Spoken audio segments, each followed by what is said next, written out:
Enseignement supérieur à présent dans ce journal, début du concours d'entrée à l'Institut Polytechnique Houphouët-Boigny de Yamoussoukro en Côte d'Ivoire ce lundi. 129 admis au bac 2018 dans les options sciences mathématiques et expérimentales avec les mentions A bien, bien, très bien sont concernés. Ce concours est le deuxième organisé en Guinée. Les pays comme le Burkina Faso, le Niger, le RD Congo ont entamé également ce lundi l'examen d'entrée à l'INP-HB de Yamoussoukro. Alseni Bari, Yacouba Traoré signe ce compte rendu. Bari Hasmiou, 19 ans, s'apprête à affronter le concours d'entrée à l'Institut Polytechnique d'Houphouët-Boigny de Yamoussoukro en Côte d'Ivoire. Comme lui, 129 autres candidats admis au bac 2018 en sciences mathématiques et expérimentales. Cette année, j'ai eu mon bac, mais malheureusement, je ne peux pas cocher le génie électrique. C'était mon rêve depuis que j'étais enfant. Pour ce concours, le deuxième, 3 épreuves. Anglais, culture générale et scientifique. La correction des copies se fera en Côte d'Ivoire et les résultats sont attendus d'ici la fin de semaine. Ces épreuves-là, ce n'est pas des épreuves comme au bac. C'est juste pour voir un peu quelle est leur capacité à réagir devant une situation, devant un problème. Qui réagit vite, qui réfléchit vite, c'est celui-là qui demain réussit facilement dans la formation d'un ingénieur. Et pour cette année, seuls les bacheliers sont concernés. L'idée est d'avoir des cadres qualifiés et compétents dans les filières techniques.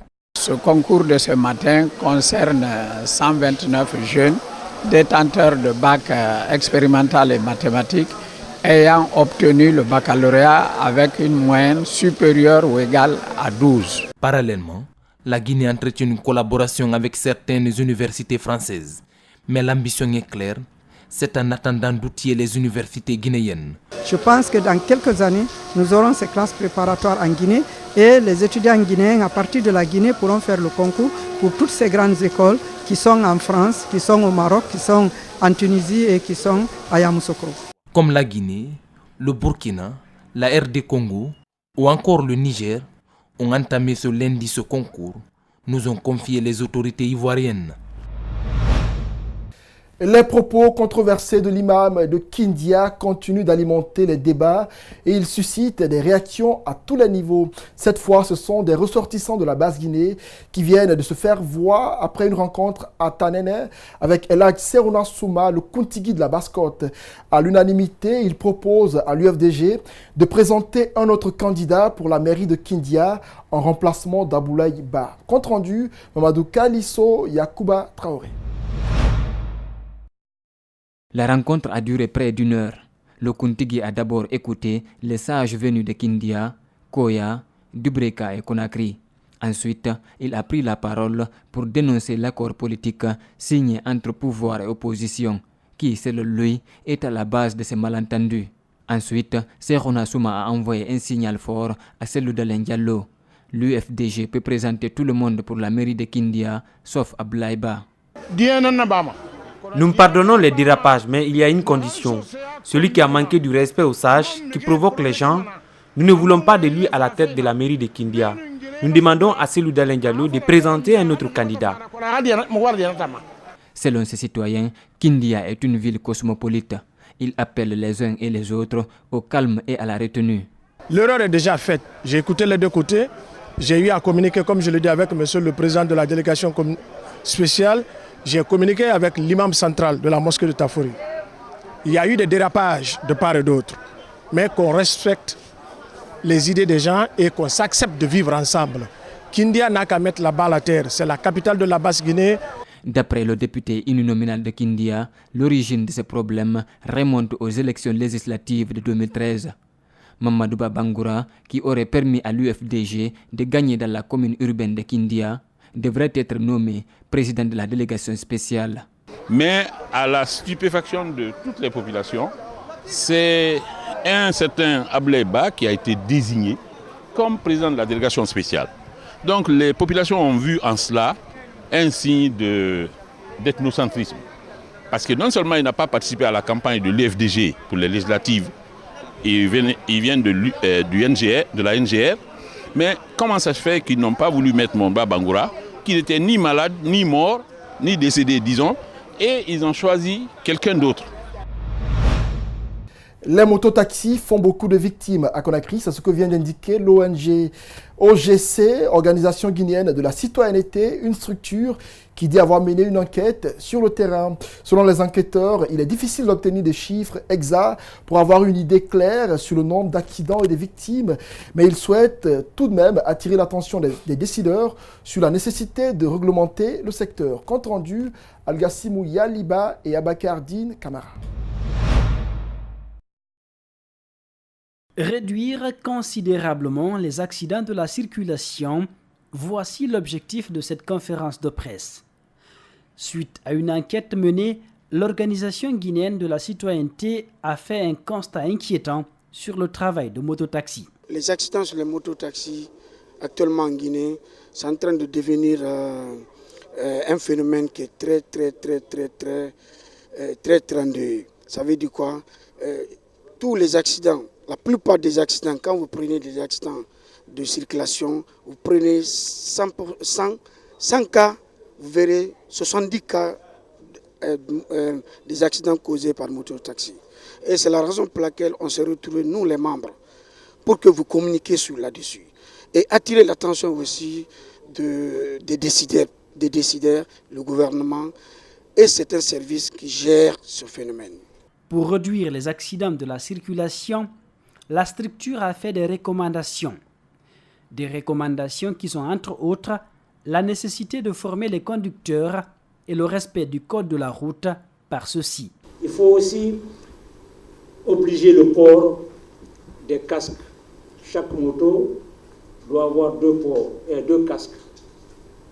Le conducteur doit porter des paires de chaussures fermées, mais aussi des gants, des gilets pour identifier les motards, des paires de lunettes, et puis mettre en circulation les motos qui sont en bon état. Selon les membres de la dite structure, après cette conférence, ils comptent procéder à une campagne de sensibilisation afin d'attirer l'attention des usagers de la route sur les dangers liés au non-respect du code de la route. Les dénominations que l'on donne aux villages ne viennent pas au hasard, tout a un sens et obéit à une raison. Le district de Weidou, dans la préfecture de Pita, ne fait pas exception à la règle. Nous avons fouillé et on a fini par comprendre pourquoi les habitants ont décidé d'appeler leur village Weidou. Il signifie lac en français. Le reporter Mamadou Saliouba et Aliouba ont visité l'endroit et vous allez le voir, c'est un endroit paradisiaque. Suivez. Weidou Djinji, sans doute une destination touristique par excellence. Ici, on construit partout, on préserve tout, la nature, la tradition et ce lac qui porte le nom du village. Pour s'y rendre, pas un autre moyen que de marcher sur cette piste boueuse et glissante. Un petit trajet de quelques minutes et devant nous le lac, certes l'un des endroits les plus immaculés au monde.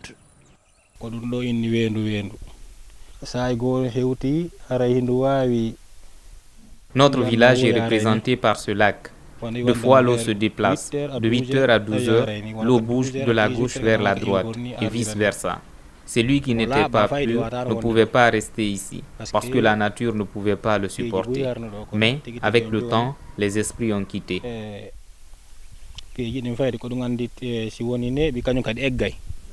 Pour les habitants de Weidou, ce lac a plus de valeur que l'or. Ils ont su le préserver et le garder loin des habitations pour éviter toute invasion humaine. L'endroit est un paysage luxuriant, mais aucun enfant n'est autorisé à y jouer. Ce lac est le poumon du village. On ne joue pas ici. Je n'ai jamais vu cela de toute mon enfance.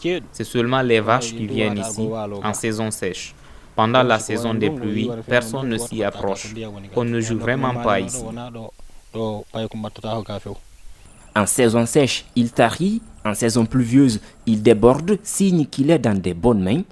La nouvelle génération, elle aussi, compte chanter les prouesses de ce lac, bien plus que les précédentes. Football pour clore ce journal, Jules Hugon est le nouvel entraîneur du club industriel de Kamsar, le CIK. Il a été officiellement présenté à la presse le week-end dernier à Conakry. La direction du club accueille le Français sur son banc pour les 2 prochaines saisons après une saison précédente très difficile en Ligue 1 Pro de Guinée. Suivez. Voici le nouvel entraîneur du club industriel de Kamsar. Il s'est engagé pour 2 ans avec la direction du club. La présidence du CIK est très confiante et promet de nouveautés les prochaines saisons. Je prends l'engagement devant mon entraîneur que le club va être ici à un niveau très élevé grâce aux sponsors, parce que ce qui parle de football parle de moins. Le CIK met plus de moyens que certains clubs qui ont des résultats. Mais nous trichons par endroits au niveau du recrutement de l'entraîneur, mais aussi au niveau du recrutement des joueurs. La saison passée, le club industriel de Kamsar s'est maintenu de justesse en Ligue 1. Pour le nouvel entraîneur, certes, la tâche sera ardue, mais le projet sportif du club est motivant et prometteur. Le projet est intéressant et très motivant. On sait que tous les présidents et tous les sponsors qui passent du temps, qui investissent leur argent dans leur passion et dans la volonté d'avoir des résultats, sont exigeants. Et c'est très motivant d'être dans un projet comme ça. Parmi les objectifs assignés dans ce club, on note l'amélioration des résultats du club les saisons prochaines. Le technicien français Gilles Hugon n'exclut pas la possibilité de faire appel aux talents extérieurs qui vont globalement se mettre au service du groupe. Voilà, c'est tout pour ce journal réalisé par l'ensemble de la rédaction technique et celle politique d'Espace TV. Merci à tous ceux qui l'ont suivi. Bon début de semaine chez vous. Au revoir.